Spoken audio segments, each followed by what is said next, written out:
transitions, and developing his own proven methodology for building emotionally intelligent leaders. Today, he's here to share how we can build better relationships with ourselves, our work, and the people we love. Please welcome Devesh Kumar. My brother, good to see you there.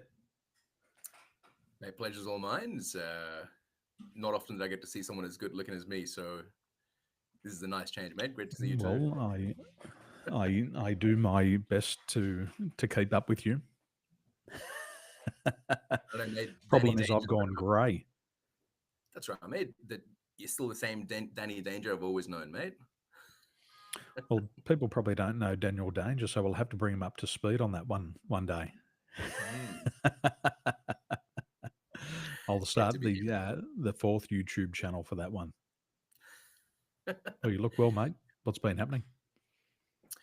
Mate, just been living in my higher alignment, just being in the moment. I guess we are never the same person. I'm not the same person when I started this conversation. And I guess my role to actually be with what's happening inside me, what's happening around me, and respond accordingly. So that's a vague answer. That's my vague response for now. Vague's good. Chunk up. What did we learn in NLP? Chunk up. Absolutely. Now, you and I have been on a similar journey and a similar path for at least a decade. Let's go back to a decade or more ago before you hopped on this path. Where were you starting from? What was going on before you started to point your compass towards coaching? Mm. What was going on before was there was a compass pointing, and I could feel it very strongly inside me. But it was kind of just going around, and it didn't have a direction. But basically, before I started coaching, I'm 40 now. Started coaching. Well, I left my job when I was 30, and before that, mate, everything was I'd come from India as a 10-year-old kid, very kind of bullied and pushed to the side. So a lot of self-doubt, not being able to just really believe in myself, and just held myself back a lot for my whole life. But the gift in that is that very early on, I separated myself from being a failure to failing to meet other people's expectations. And when you realize that you'll never be good enough for anybody, you actually just decide for yourself what you are good enough for that somebody else may not see. And then you hold on to it. And I think that was a lot of my life, which led me into, 10 years of a corporate career. I had 4 career changes from, sales to insurance to, accounting and finance. But I found the more I grew in the business and every time I got a promotion, I was now being paid to be less of who I was instead of being more of what was naturally there. And that's really interesting, even when I think about it now, is because if I hadn't ever gone through that stage where I just realized, you know what, no matter what I do, it'll never be good enough for the people around me because I'm different. So it really made me double down into what made me matter. And I always carried that with me. And if that wasn't being expressed and allowed in whatever job I was in, then something inside me could not keep me there. Daniel, it's like the lotus flower analogy. You don't pry open a lotus flower, you put the lotus flower in the right water where it can't help but blossom. And people are like that, right? People come along and we think we've got to force open these 2 petals and we've got to open this half a flower, and but the other part of their life is dying. It's suppressed, right? And we know we've spoken about this before. Is depression is a suppression of expression.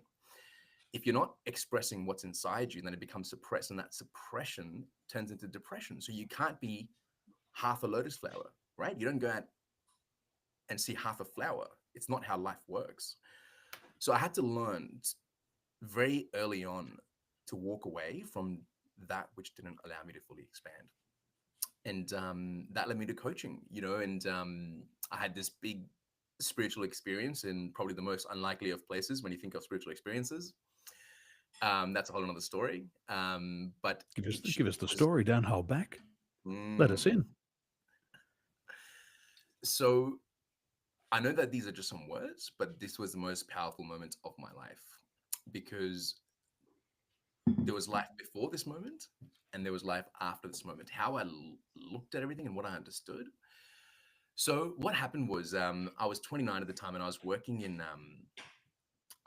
this role, and I was working as a as a case manager for workers' compensation for Allianz, and it was just driving me nuts. And this is my fourth career change, and I'm like, man, no matter what I do, I just can't seem to do something that I'm like really passionate about. And a friend of mine, a mentor of mine, actually no, Emmanuel, at the time said to me, look, man, there's this 4 day Emmanuel event. It's Martin. like Emmanuel Mann, the man, the legend. Um, and he said to me, look, there's this Tony Robbins event. It's 4 days. It's called Unleash the Power Within. Just go to this thing. And if it calls you, just go. But I really feel everything that I know about you, this would really do you a lot of good. And I had no idea who Tony Robbins was. I thought he was a guy that was just in the movie Shallow Hell, right? And I'm basically I was Receive. umming and eyeing. It was such a great movie, It was mate, I decided to just go. I didn't know anything about it, and I'd never been into anything personal development. But I think I was ready, right? Thousands of people go to this thing, but I think something inside the person has to be ready. And for me, it was like I had this huge ball of energy and I was just holding it back like this. I'm like holding this huge sun, and it's trying to push out. And there was this knock at the door to my heart, but I didn't know what that was. I didn't know how to let it out, because everything that I'd ever known was to follow the corporate path. And when I went to this event, I had no idea. But the first day I went there, everyone's jumping up and down, and I'm like, "What the hell are these guys doing?" By the end of the first day, we're walking over hot coals, right? Like 2,200 degrees hot coals. So I think it just totally took me out of what normality was. I went there with a certain level of thoughts, like possibilities about your values, your vision, that you can have a different life. You don't have to be tied to a certain thing, that you can change. You don't have to be. All of these ideas just came flooding in. And what they really did was it really loosened up my model of the world so much that I was like, what the hell is going on? And I was just totally receptive to everything.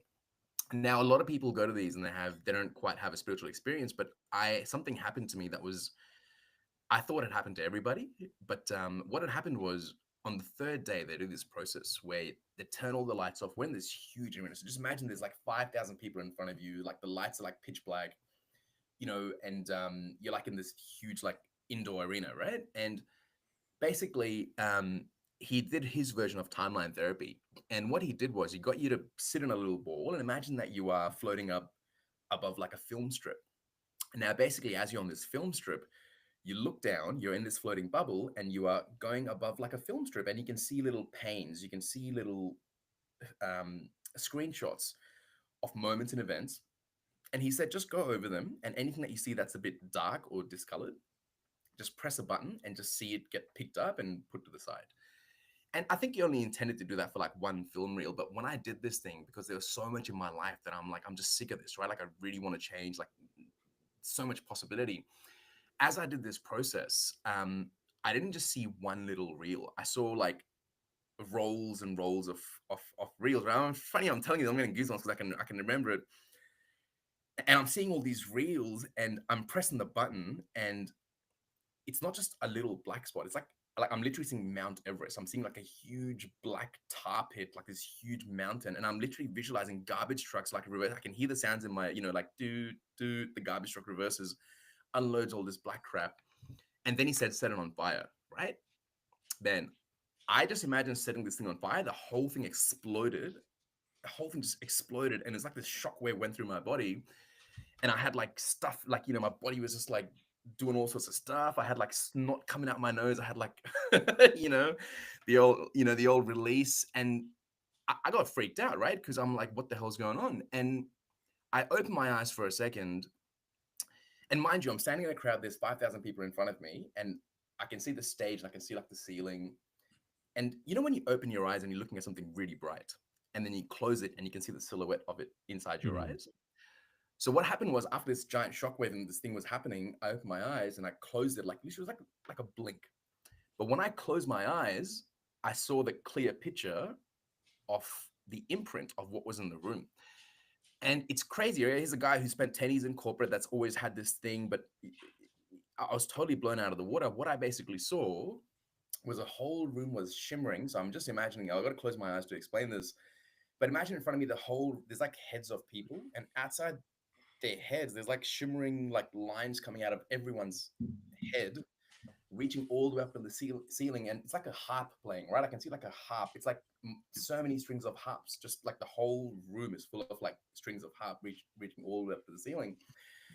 But the thing is, they were making the shape of a giant being, and this thing was so big that there's people in front of me, and this thing, I'm looking up, and it's like I could see its left shoulder, and I could see the bottom part of its chin, and that's where the roof was. So that's what I'm looking at. I'm literally looking, there's beams of light coming out of everybody, and it's making such a giant being that it can't even fit in the room. And I didn't have a lot of time to think about it in that moment. But I remember in that moment, I ran outside because I was like, what the hell? And I just ran off. And I remember when I ran off, Emmanuel was standing next to me and he's like, oh, where are you going? And I couldn't say anything. I just ran out. And a whole bunch of things happened at the event, but that was the biggest. And I thought that happened to everybody, right? I left this event and people, sure enough, after like a week, 2 weeks, started losing momentum. Man, I was like, I just remember that moment and I was like, we're in this together, like leave no man behind. Like I just really felt so connected to every single person in that room that I basically just started sharing and getting people, like there were thousands of people in this group and I was just egging them on to stay with the truth, like stay with the momentum, and my momentum wouldn't die. Like I had this thing, like it was like I would have these visualizations every morning. I would start seeing like grids. Like I would do meditations and I would see a grid across the whole planet. And I would see people on the planet that were trapped by the grid. And I could do this little sweeping motion and I could recognize the people that were there that I was drawn to that I didn't even know. And I would have all these weird experiences. And it just stayed with me. And that momentum stayed with me for a whole year. I felt like a different person. I talked differently. My desire to believe and go for stuff. Within 12 months of that day, I set a goal that I'm going to quit my job and I'm going to 3 to 5 times my income. Otherwise, I'll never see the person that I love the most ever again. Um, and I put that as like, I don't know if I would have followed through with that, but I just said, I'm never going to see my dad again. And I said, if that was true, right? If that was true, would I do whatever it took to make it happen?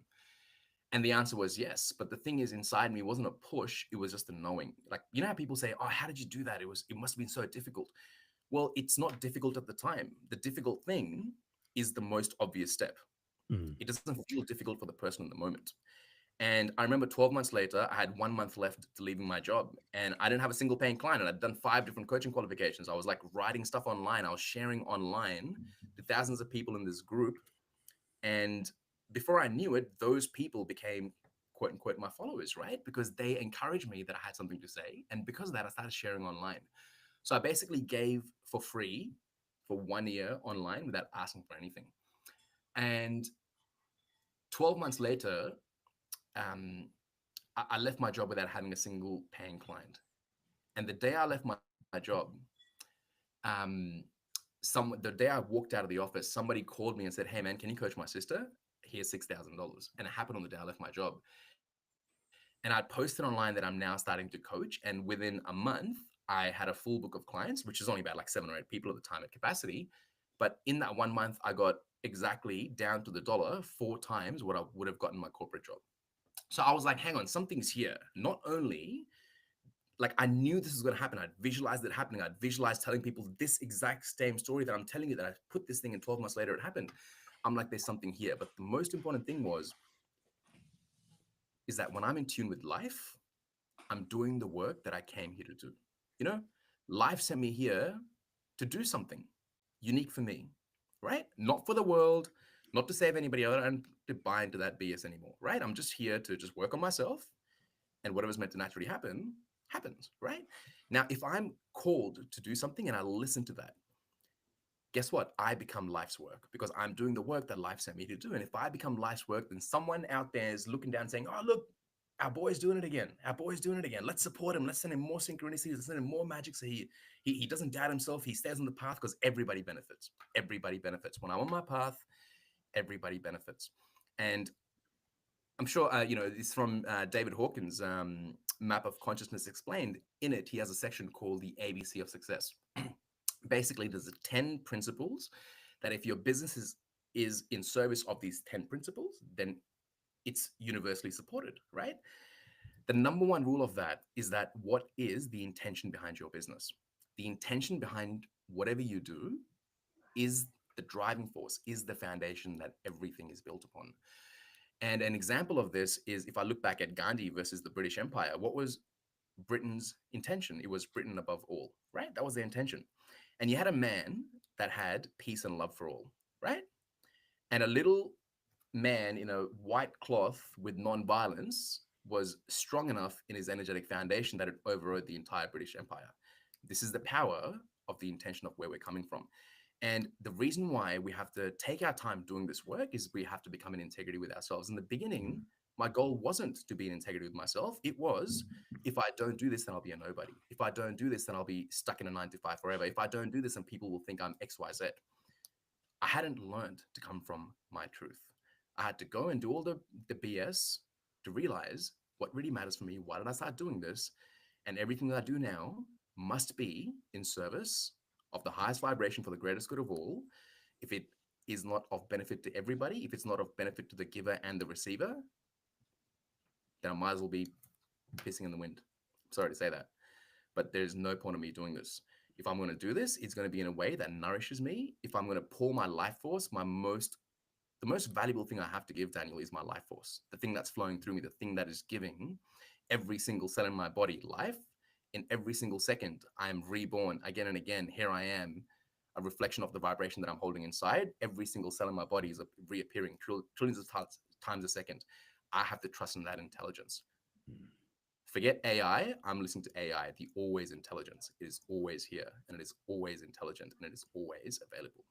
And if I'm in tune with that, then the words that I speak might as well be gibberish, but you can't help but feel the rhythm of existence flowing through the beat of my existence. So that's how I've been. My goal, not everybody feels called to this, but this is what I feel called to. This is my blood. Without this, I can't breathe. My role is to simply, people that are called to it, come to this place inside them. So whatever they're doing, whatever they're good at, however they do things, I'm not here to take away or change anything in anybody. I'm just here to help people come back to their most radiant self, where they speak from their presence instead of the performance that they put on for the world. I think I've said a lot, so I'm going to just pause there for now. Thank you. Now, there's so much in there to pull apart and unpack. I had a similar experience when I started to learn life coaching in 2009. And in the training course, they said coach from center. And I was like, what the fuck is coach from center? I'm here because I'm struggling to figure out who I am, let alone coach somebody else from center. And when I left that program, that coach from center really pissed me off. It really, really did a number on me because one, I couldn't figure it out. It was such a big chunk, such a high chunk. And there wasn't enough specificity for me to be able to figure out what center is. And so I was working with Emirates Airline. I took more programs to learn how to coach. And then I started to use different scientific insights. And I started to do one scientific insight, and a doctor from San Diego started to take me through it. And it was called a DISC assessment. And it started to help me understand who I was. And there was a couple of things that the DISC assessment looks at. It looks at how you approach problems and challenges. And I read this report and I was like, fuck, that's me. I thought Ninny must have ratted out on me and told the workplace psychologist how I approach problems and challenges. And then it showed me how I approached people and contacts. And I was like, fuck, that's me. Like, how did you get this from these questions? And then I looked at how I approached the pace and the consistency of the environment. And she said, Daniel, you're discontent. You're never happy with anything. I'm like, fuck yeah, never happy. And then she showed me how I dealt with procedures and compliance. And I was like, that's me. I'm a rule breaker. And then finally, in that one session, I figured out what coach from center was. And once I knew that, I started to feel authentic.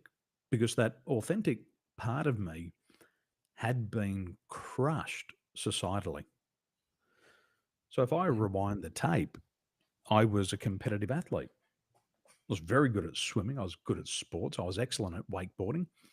I was a 3 time state champion, wakeboarder, Australian champion, extreme games competitor. And I got to the top because I was competitive. But then people around me in the environment, like, Daniel, you're too competitive. It's not a competition. I'm like, it is. When I go wakeboarding on the weekend, I'm not going there to come ninth. I'm going there to come first. The Mm. competition is not about them. It's about me. How far can I can go? And then when I got into corporate, they're like, Daniel, you're too competitive. I'm like, too competitive? That's me. But I turned all of that down and I had to find it once again. And it was like that journey of yours, 10 years of suppressing who I was. And that doesn't work. I was dead inside. I was like, this is fucking shit. And the moment that I started to be authentic, Daniel Danger, once Daniel Danger came back out, people loved it. And business owners were like, that's what I want. That's what I'm trying to develop. Who you are, I'm trying to develop those characteristics. And the fact that it's in you, then I can learn it and it can be within me. And I finally got it. And they were a couple of the breakthroughs that I had, and that was liberating for me.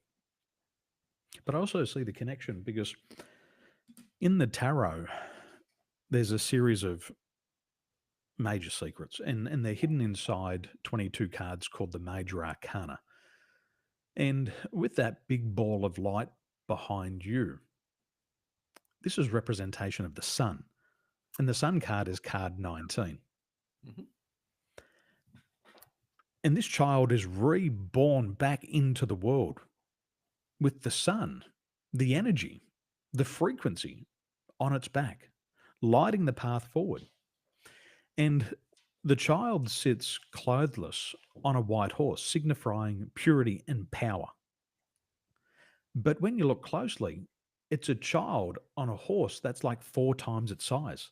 This infinite energy that does not need to be controlled. You've got to let it take you to a certain place. And then hidden inside of this card is a brick wall. And I think all of us are looking for that breakthrough. All of us feel that we've got this superpower, whatever that sun is to us. We've got this vehicle, that horse, but there's something blocking us. And once we get through that, like what happened to you, you had your breakthrough moment, then you can release your full potential and you can start to move forward. And it's not a breakthrough at a conscious level. It's not even a breakthrough at an unconscious level. It's a breakthrough at a super conscious level for not just you, but for all involved. Because the truth about the sun is the sun shines on everyone. It doesn't just shine on Devesh and Daniel, it shines on everybody. And sometimes just remembering that is really important on our journeys. The gods aren't here to fuck with us. They're here to fuck for us. They're here to root for us. Yeah. You know what I'm saying? And it's nice that you've had an experience that so many people want. They need it, but they also deserve it. It's not just for Devesh, it's for everyone. You know, Daniel, there's so many things that you've said in this. The one thing that I really want to go back to before I say anything is one of the things. So I have these 6 principles, right? And I did this with my highest level clients, and I have these written on a board, and I still have this. And one of the rules, one of the things in there is whatever you think is too much is actually too little. So whatever you've been told your whole life that you're too much of, you're actually too little of it, because if you've been told you're too much of it, it means you've kept it back. Too So in your case, opinionated, too driven, mm, too so competitive. it's mate, it was funny because if I think about it, when I was growing up, it was, and if you think about it, there's other things for you, right? Not just competition, but people say, oh, look, Devesh is writing an essay again, right? Like instead of writing messages, I'd properly write what I wanted to write, Oh, look, Devesh is talking too much again, right? So what is it? Minimize your voice. Don't speak. Don't share your opinions. Don't share your insights. But that's what I get paid for now. I get paid to talk, right? Whatever I was too much of, I realized I wasn't enough of it and I needed to be more of it.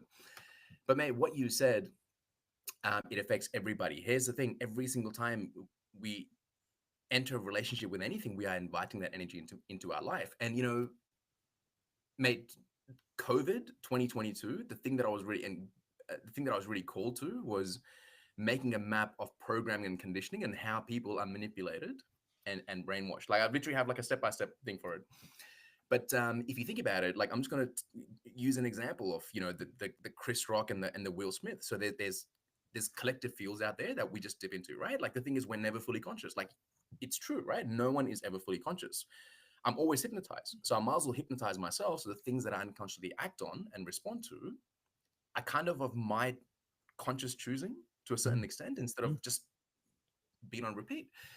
And here's the thing: I'm a vessel. Yes, it's important for me to tune in, but based on what frequency I'm on, it's like if I tune into punk rock FM, I'm only going to hear the songs. I'm not going to hear jazz. If I want to hear jazz, if I'm tuned into punk rock, I'm not going to hear punk rock. I'm not going to hear jazz. So in the same way, if you look on TV, right, there's chaos energy. Chaos energy. I'm going to give you an example. What happened with like Chris Rock and Will Smith? Like, where did that come from? That was totally out of the blue, came out of nowhere. But it was two friends, two best of friends, pitting against each other at a time when people are more divided than ever before. And guess what? There was no closure. It was just chaos. It was open-ended chaos. So you're like, okay, what's the resolution? The place that created the chaos is the same place you go to for a resolution. So now people are watching TV, they're searching stuff up, they're looking up what happened to Will Smith, but there's no closure. It just stays as chaos. So every time they enter that, it puts them in a chaos energy. Then we had the Amber Heard and the Johnny Depp thing. I'm like, what is this? This is so randomly out of the blue. Now, what was that? That was going from friendships to your intimate partner, right? Drama, it's okay to have these dramas. It's okay. Like we're talking about the most intimate things. Once again, chaos energy. There was no closure. You go to a job, you're stuck in traffic at 8 o'clock in the morning, chaos energy. And then now you're home on the weekend on a Saturday, and all of a sudden at 8 o'clock in the morning, you are stressed out and because you have trained your body to be in a state of chaos. We train our bodies what states to be in, what to tap into. As you know, it's conservation of energy. And we stay there. But guess what? Every single time I put on that TV and I see Will Smith slapping, what's his name? And I respond to it and I say, and I make up some sort of judgment. It's not just me. I'm strengthening the judgment of every single person that watched that show. I'm strengthening the field, the magnetic power of that field, that a person could have sat there and put on a documentary, but now they're pulled towards their phone because the magnetic resonance of that is strong. However, if we're in a higher alignment field, if I'm coming from a higher alignment, then instead of choosing the field of distrust, that I can't trust anybody, everyone is out to just look for themselves, no one will stop on the side of the road and help me. If I come into the field of wholeness and safety, then guess what? I will see the world through a different lens. I will stop and help that guy, right? But if I stop and help that guy, I am now strengthening that possibility for every single person that was teetering on the edge, that had a choice to either keep driving past or stop and pull over. I have made that choice more real for everybody. But guess what? People say, well, one person doesn't make a difference. Well, guess what? This is where people are wrong. Because one person absolutely makes the biggest difference. Power versus force. David Hawkins, look at the scale of consciousness. If you're below calibration 200, you are in force. If you're above calibration 200, you are in power, as you very well know. Person that's calibrating at the frequency of 250, which is a state of just acceptance. You don't have to overcome everything. You have to accept that, yeah, life is crap, and it's the truth. There's power in that, right? One person that is coming from that is counteracting the negativity, the lower calibration of 96,000 people just with that one thought. A person that's calibrating at 350, which is acceptance, willingness, is counterbalancing the lower vibration of, I think it's like 160,000 people just with their state of being. And if you look at basic physics, in physics, there's always a positive force and a negative force. And when they both collide, they both have to be perfectly equal. When they both collide, there's a shock. And that shock is what you're seeing right now. Right now, there's trillions and trillions of particles colliding every second, and they're exploding, and they're making up my skin, right? If we zoomed into this, you just see me exploding and being reborn all over again, You see all right? these little vortices. Little, absolutely. It's just all fractals everywhere. But basically, it doesn't matter how many good people there are in the world or bad people, because no good or bad. It's either in resonance or not in resonance, right? But it's always even, right? 78% of the world's vibration is below 200, 22% is above 200, yet it's a perfect balance. So one person absolutely can make a difference. Coming back to your truth, creating something that is resonant with something that you feel that is alive, that is legitimately adding to people, that is built on something that's stable, grounded, and that's of benefit to everybody. You having a business like that is worth 90,000 other businesses that exist just to make a profit. That's Energy the is start of power. energy is so important. And one person resonating at the frequency of love, calibrating at 500, can counterbalance 750,000 people below Mm. 200. Mm. And, and, and, and going back to what you're saying here about COVID, I got my own beliefs. There's no secret. Everybody wanted time off. There's no secret. So many people in the world wanted something like that. How many people wake up on Monday morning and say, fuck, I hate my job. I'm dead inside. I hate my life. I can't believe I've got to go back to this place. We know medically that the greatest amount of heart attacks happen on Monday morning. Mm. People have a low frequency. They're not in love with their job. They're down in guilt and shame. Shame resonates at 20 hertz. Death is at zero. They go back into that place where they feel dead and they die. The heart can't handle it. The other thing we know statistically is the greatest amount of suicides take place on Monday afternoon. If the heart attack didn't kill you because of that job that you're working, well, suicide will, because they come back after lunch and they go, I can't live another day like this. And they Mm. literally throw themselves out the window.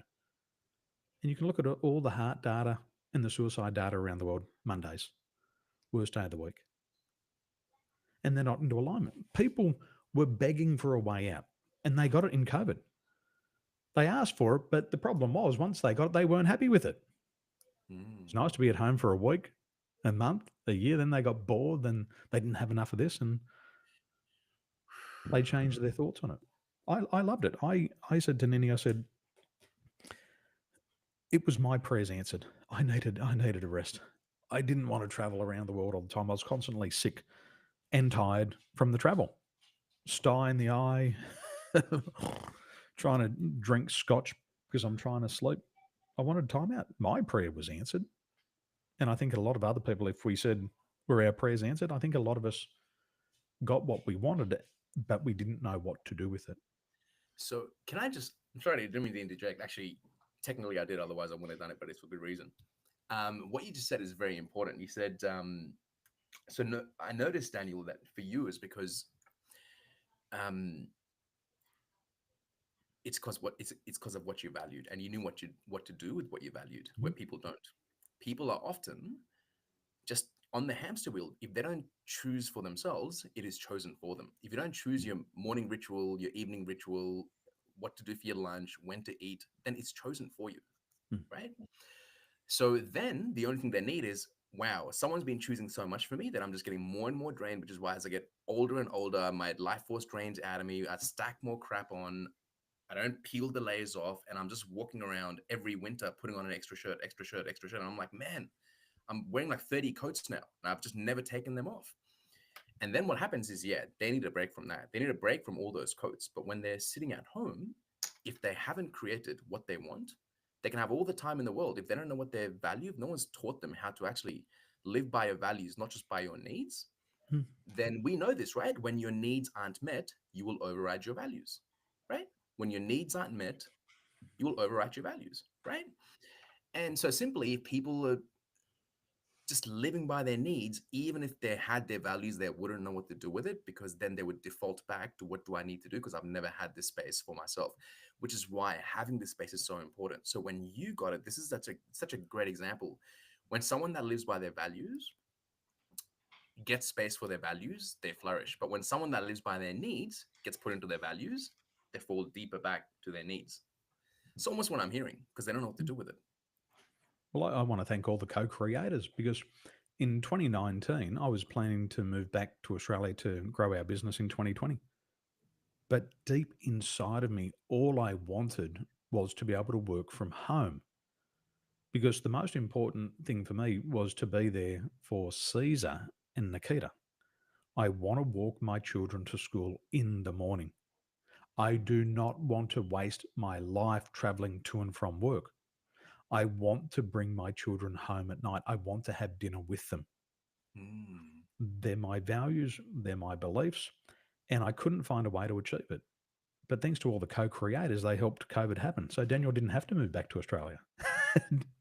and at that time of the world, Devesh, even coaching through Skype and Zoom, the consciousness didn't get it. They're like, how can you consult? How can you coach via Zoom or Skype? I'm like, well, have you heard of the telephone for the last 100 years? Have you heard of the TV? But the consciousness in business wasn't ready for it. But 2020 came and my clients were like, can we work online? I'm like, thank you so much. You finally caught up.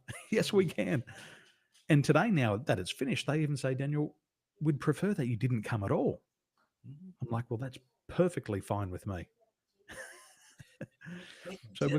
Yep. we've got Sorry. to be mindful of what we wish for. And then we also have to be mindful of what we do with it when we get it. And we've all seen these stories of people buying lottery tickets, and the goal was to get the winning ticket. But there was no goal after that to keep the money. And most people who win the lottery are bankrupt within 3 to 5 years because they didn't have a plan. And if we tie that back into coaching, there's 5 steps on the coaching journey. The fourth step is to anticipate. And people go, oh, anticipate. I don't want to think about the problems. I don't want to think about what could go wrong. Well, if you're just in optimism and hope, that's not a good balance. There's light and day, there's good and bad, there's what's work and there's what doesn't work. You've also got to anticipate these obstacles so that when these things do pop up, you're prepared. It's like COVID. Everybody was wishing for it secretly. It popped up and they didn't know how to handle it. It was the best gift for 3 years. Everybody should have had a six pack. Everybody should have had better mental health. Everybody should have had a connection with God. They could have prayed all day, practice spirituality, but they didn't know what to do when they got it. And Mm. that's not on the universe, that's on the individual. And if it happens again, which it will in a different form, you want to be ready. But like most of us, we live our life like we deal with lunch. Oh Mm. shit, it's lunchtime. What am I going to eat? I didn't plan it. I'll go get McDonald's. Wednesday comes around. Oh, it's lunchtime. What am I going to do? Oh, KFC. You're telling me you're going to eat lunch every day of your life and you still haven't mastered it? Come on. Mm. But You that's know, isn't leaders that and such a non-leaders. We've got to be isn't that a leaders. metaphor for what's nourishing you, right? Like if you're not, it's like with everything. If we don't choose, it's chosen for us.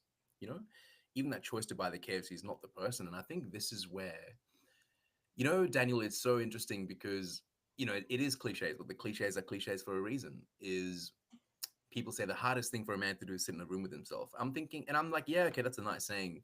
But I can't really relate to that anymore because that's my default, right? Like I spend, I won't say too much time with myself, but I have a very small circle. I enjoy just like my peace.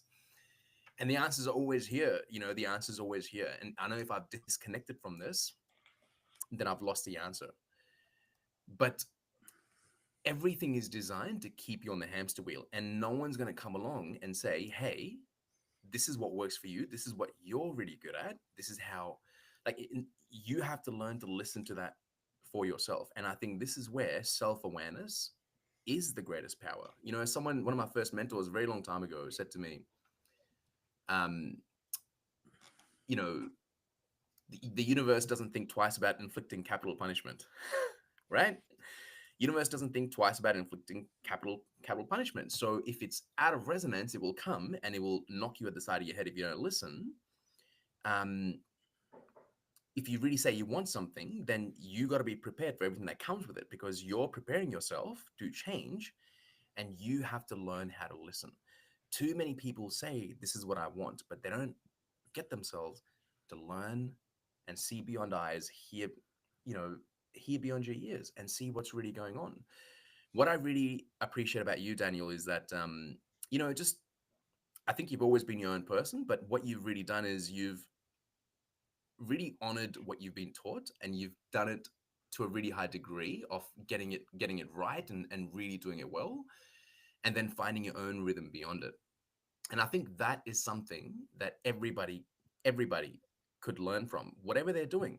There's certain training wheels that they've been taught on how to do a thing. But if it's truly inside them, if they're truly built for it, then they already know. They don't need to hold on to how things need to be done. It's so funny you mentioned that you said that you preferred doing Zoom and people didn't see you at all. Well, what's really funny is over the last 3 years, and this is going to sound really funny, like people, and this might sound ridiculous. You might think, hey, Devesh, you're not doing people justice. But the funny thing is, the higher up the income of the person that I work with goes, the less time they want. And they don't even want to hop on, like they'll just talk to me on the phone. Like the guy that paid me the most, I was charging this guy 10 grand a month US, and he just wanted 3 phone calls in the morning while he was just going for a walk, right? And he just wanted 3 20-minute phone calls a month where he'd go for his morning walk, and I just call him, because he said to me, he's like, Devesh, when I spend time with somebody, I'm not spending time with their knowledge or whatever. When I'm spending time with that person, I'm spending time around what they've anchored within themselves. And when they share that space with me, as I'm in their presence, I feel some of that transfer onto me, and it makes everything that I do stronger. And he said, that's just what I want. And just don't try to make it any more than that, because if you do, I lose the reason why I came to you. Right? So sometimes we think that it has to be a certain way. I used to do this. Okay, it's got to be like this. We've got to sit there for 90 minutes. You know, like one of the first biggest earners that came to me says, Devesh, can we just sign up right now? Like, I need to work with somebody. I'm like, all right, well, we'll do this session. We'll set it up. And he's like, why do we need to do the session? He's like, we already get along. You know me well. Can't I just pay you? And in that moment, I had an aha moment. I'm like, yes, you can. Yes, you can. And he did. And he stayed. And, even if I didn't speak to him for like a couple of months, I just checked in. He still counted that as coaching time. So the people come based on the resonance that we are. The way I used to do things, I've learned so much from you. I've helped so many people through like, some of the most awesome traumatic things. And I say this because I really do believe NLP is based on the consciousness of the practitioner. I mean, even I'm going back to Hawkins again, right? Like the effectiveness of is based on the practitioner, is the consciousness of the practitioner, right? Happens with doctors, happens with everybody. And I really understand why the NLP worked for me in the trauma release, because I constantly worked on my consciousness, and the place that I came from, I really understood it. I could almost sense it happening for the person. And that I became so good at it that I got stuck in there. I kept wanting to find people that had something broken with them so I could fix. But as the higher caliber people came, as my resonance changed, I didn't feel called to work on the limiting beliefs and even values and all the other stuff, right? Now people came for this wisdom where I can just get outside of myself. There's something here that they want to be present to. And I had to learn how to make it even simpler. What I thought I had to do, okay, I had to dress up, I had to get on the camera, I had to do at least 60 minutes, I had to find a way to drag on the call. No, they just wanted 15 minutes. They wanted 20 minutes, right? Like what you said, you charge for one problem. So what I notice is that if you're really feeling called to something, if something is really alive inside you, then it is alive in somebody else. And the only reason it's alive inside you is because it's alive in someone else and they're looking for you. And we get to come back here like there's no such thing as writer's block, right? People say I'm blocked. There's no such thing as writer's block. In fact, writers and musicians are so tuned in that they're getting exactly what they're meant to write or sing about at this point in time. But the only thing that gets in the way is their mind that has a preconception of what it needs to look like for them to honor it. Same thing with authors. If I'm meant to write something, I'm meant to make a video, I'm meant to write something, I'm meant to create something. If I write from this resonance, then the person that's finished writing that book or finished creating this thing is no longer the same person that started writing, because they've already evolved in the codes that have been transmitted in that creation. And when that thing is complete, this is how they made the sacred parchments, right? Like they had the sacred tablets. The vibration of it went out and it reached everybody that it was meant for. Those people will come and find you. They will randomly appear. And guess what? It's not random. And if you can't sense that, then you're not up to speed with the way things are in the world, because there's too much hype, there's too much bullshit, there's too much facade, and there's too many people living in a vibration, leading businesses and movements that are a detriment to the planet. Even though, yes, everything adds to the scale of consciousness, and I understand that. But it's time now for people that have something really strong inside them to really look within themselves and trust what's there, and know that life will be far easier if they live that way, and it'll be much more difficult if they don't. If the message has found you, if there's a call here, you can keep running from it, but there is no getting away. Life does not think twice about inflicting capital punishment.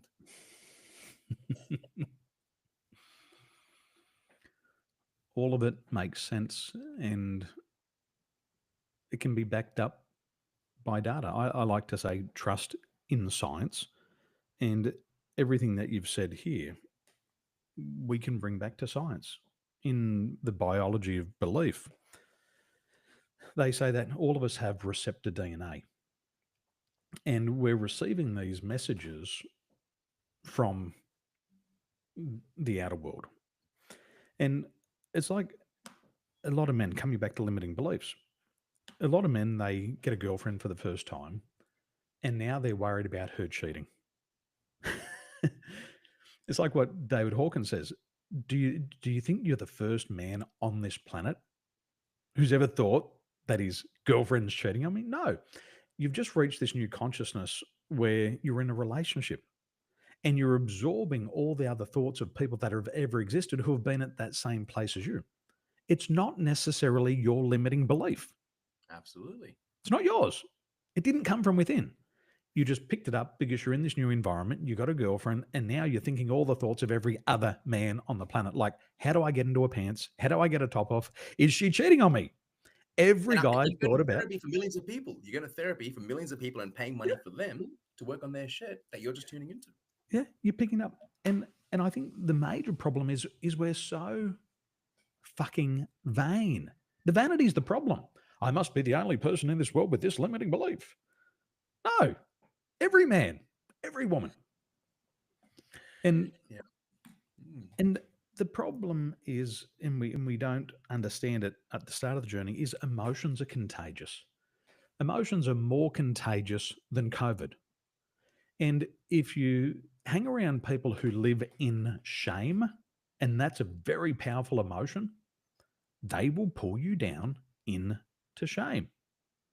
If you hang around people who are constantly anxious, constantly fearful, if you constantly watch the news and read the newspapers, they will pull you into that level of consciousness. You don't have to be there, but if you do put yourself in that environment, you'll be sucked into it. And it's a function of the brain. There's an effect called the McClintock effect. And if you've ever been to an old clock shop and they've had clocks with pendulums, you'll see that when you walk in the door, all of those pendulums are swinging at the same time. It's harmonic resonance. It's the frequency following effect. And the same with human consciousness. We follow other people's consciousness. And if you surround yourself with people who are losers and are wasting their time and their life having bullshit conversations, you're going to swing to that same beat. It's a frequency following effect. But the powerful, and this is what you're doing with your clients, is when you have a stronger vibration. Let's say you're operating from 250 willingness and somebody's at courage 200. And you've got that willingness, and that's always within you, and that's your frequency. That has the power to pull them up out of courage up to willingness. and they will resonate at your level. And we feel it. We say they're on the same wavelength. They're on the same wave. We're beating it. We're on the same beat. The cadence is the same. And our job as leaders is to work ourselves through those levels. We're not immune to them. We can go through them in a day. But what we've got to learn is to keep that energy level high because it's attraction. People are drawn to it and it changes their brainwave frequencies. It's not garbage. It's been proven with science. It's like our own rhythm. We have what's called a musical note. And all of us are attracted to different types of music. And sometimes you put on a certain song and you really come to life. Other times you put on a song and it feels like you want to cry, makes you depressed. And all of us have our own musical note. And our life role is to figure out what is that musical note right now. It's a frequency. And it determines the speed at which we should move in life. Because one major area of conflict that we've got 4 conflicts. We have a me conflict. That's where I'm at conflict within myself. It's like I've got an angel on one shoulder and a devil in the other. The problem's within me. Other times we have a me-you conflict. Other times we have a me-role conflict. I'm going and selling products and services that I don't believe in and it makes me feel shit. Or sometimes we have a me-environment problem where we might have nice parents, but it's just the wrong environment for us to be in now after we're 18 years of age. There's circles of friends that were once good, but now it's the wrong environment. So coming back to the first conflict, the me conflict, is most of us set goals that are too big and we want them too soon. And we can't move fast enough to get there. And what we end up resenting is we resent ourselves because we're not moving fast enough. A turtle has a slow pace and it can keep up that same pace for an entire lifetime and cross the finish line and be successful. The hare can sprint off the start and it can belt out about 100 meters before it puffs out. Then it's got to rest. And then what happens? The turtle catches up and they end up crossing the finish line at the same time, but at their own pace. And this is our musical note. And we've got to figure out what it is now. And we've also got to figure out what it's becoming in the future because it changes. Yes. So when I started my journey, I thought I had to do everything at 100 miles an hour, but I burned out. I couldn't sustain the pace. I couldn't keep up with those fast movers. The problem was not with skill or knowledge. It was pace. It was my life rhythm. I learned that my pace was a lot slower. And once I settled into that pace, the burnout stopped. The comparison stopped. Oh, I'm not keeping up with the hare. No, this is my pace. And if I'm true to that day in, day out, I can sustain my life force. I can sustain my energy. I can avoid burnout.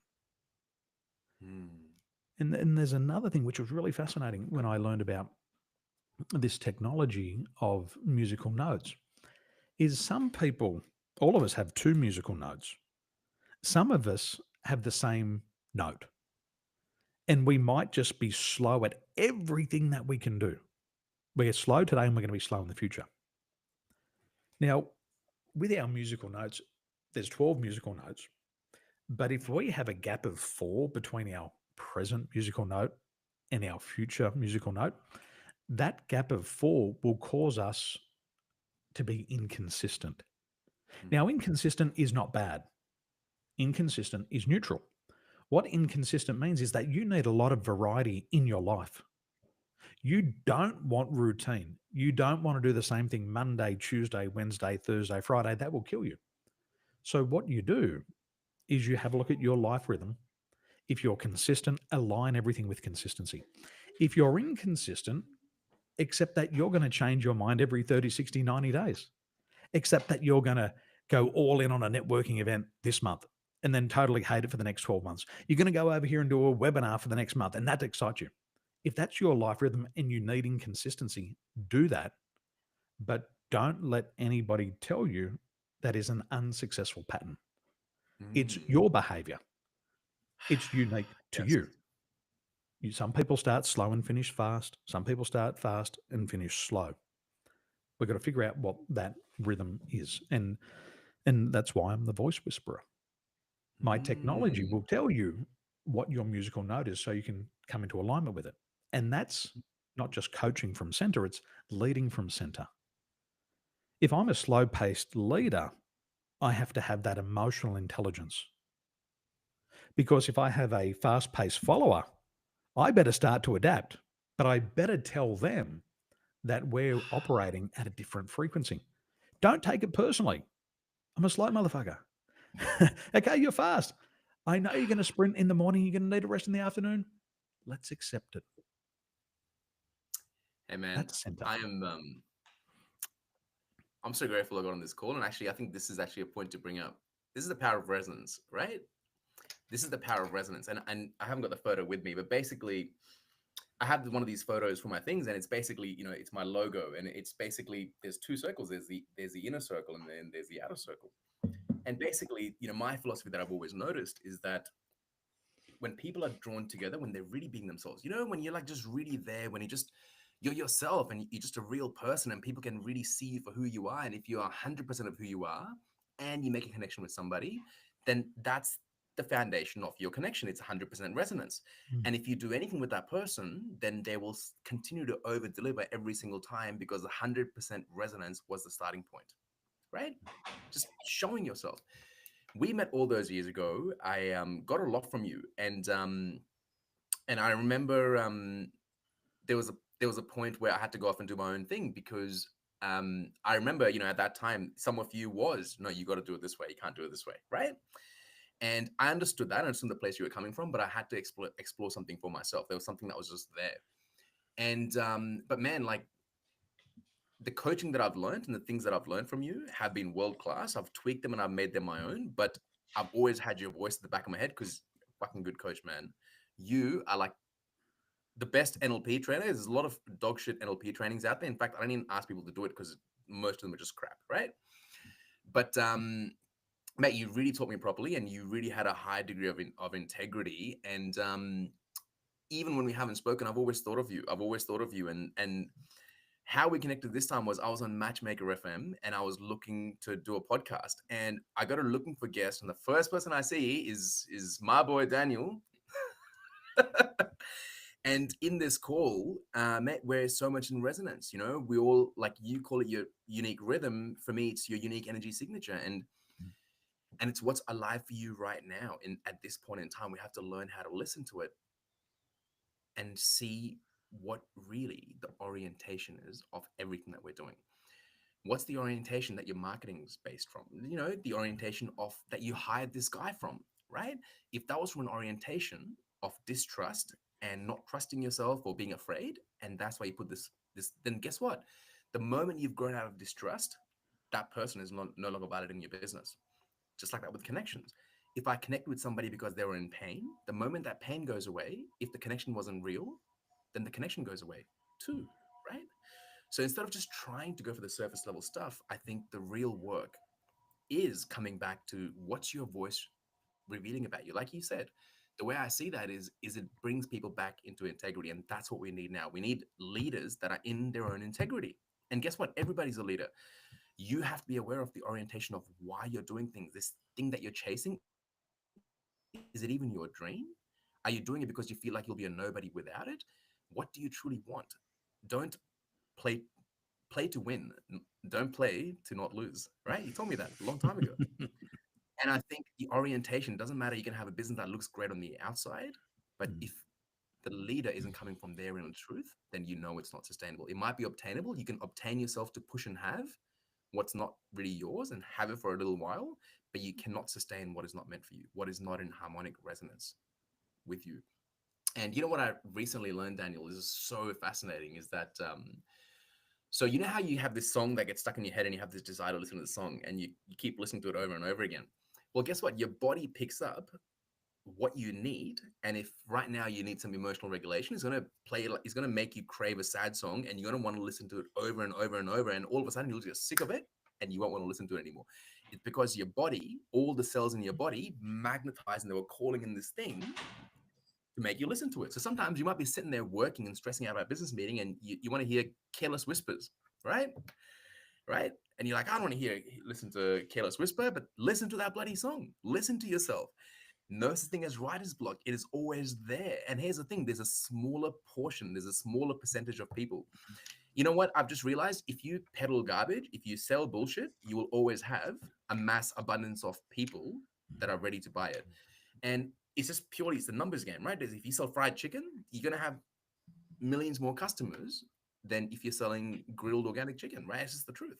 And that's how I think about coaching and consulting, is that too often we think, shit, I need to open a KFC at McDonald's because that's what's relatable. That's what I can follow a clear path for.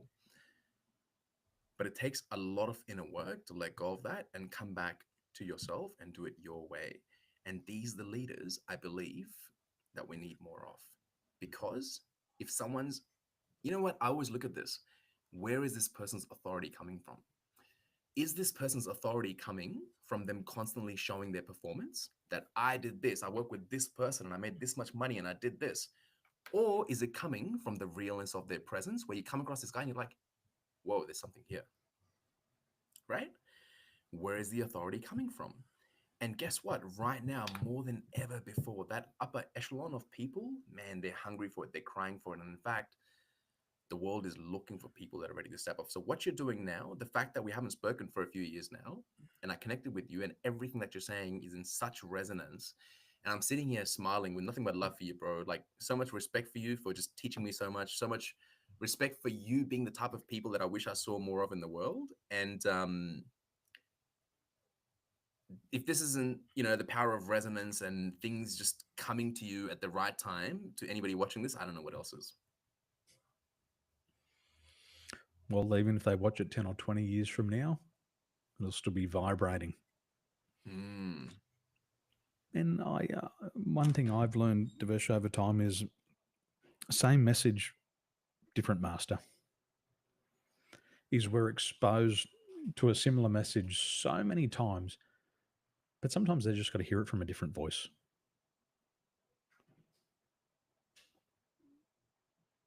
Sometimes we're not ready. But once we get there, it'll be fine. Well, my friend, it's been a pleasure to have you here today, and I'll see you soon.